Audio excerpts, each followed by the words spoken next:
প্রধানমন্ত্রী তারেক রহমানের সফরের অপেক্ষায় ভারত।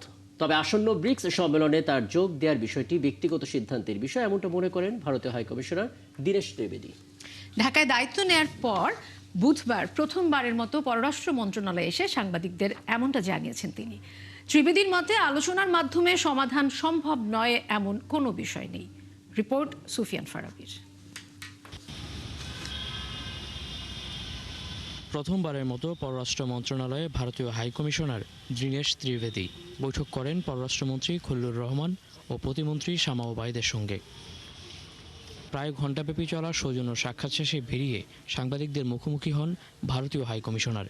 জানান, মন্ত্রী ও প্রতিমন্ত্রীর সঙ্গে আলোচনা হয়েছে হৃদ্যতাপূর্ণ।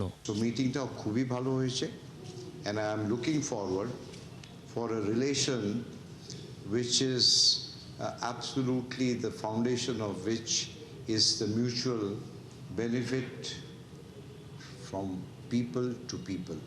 প্রধানমন্ত্রী তারেক রহমানকে আসন্ন ব্রিক্স সম্মেলনে যোগ দিতে আমন্ত্রণ জানিয়েছে দিল্লি। ত্রিবেদী জানান, বৈঠকে এ বিষয়ে আলোচনা না হলেও প্রধানমন্ত্রীর সফর দুদেশের সম্পর্ক এগিয়ে নেবে। The prerogative of the Honorable Prime Minister, and of course from our side I can tell you for sure that we are anxiously waiting for the Honorable Prime Minister of Bangladesh for a visit to India, and I'm sure in the near future it will happen. We are very hopeful, and we are all looking forward to that. ভারতের সঙ্গে গঙ্গা চুক্তির মেয়াদ শেষ হচ্ছে এই ডিসেম্বরেই। এর মেয়াদ বাড়ানো বা নতুন চুক্তির দিকে এখন নজর ঢাকার। ত্রিবেদীর মতে আলোচনার মাধ্যমে সমাধান হবে না এমন কোনো বিষয় নেই। There is no problem which cannot be sorted out with the mutual understanding.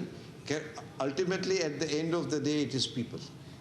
From people to people, whatever is beneficial to both the democracies and the... high commissioner বিশ্বাস করেন, দুদেশের মানুষের সঙ্গে মানুষের সম্পর্কই দ্বিপাক্ষিক সম্পর্কের মূল চালিকা শক্তি। I'm looking forward to everything which is positive, and I can tell you we had a great meeting with lot of positivity. Sufian Farabi, ৭১, Dhaka.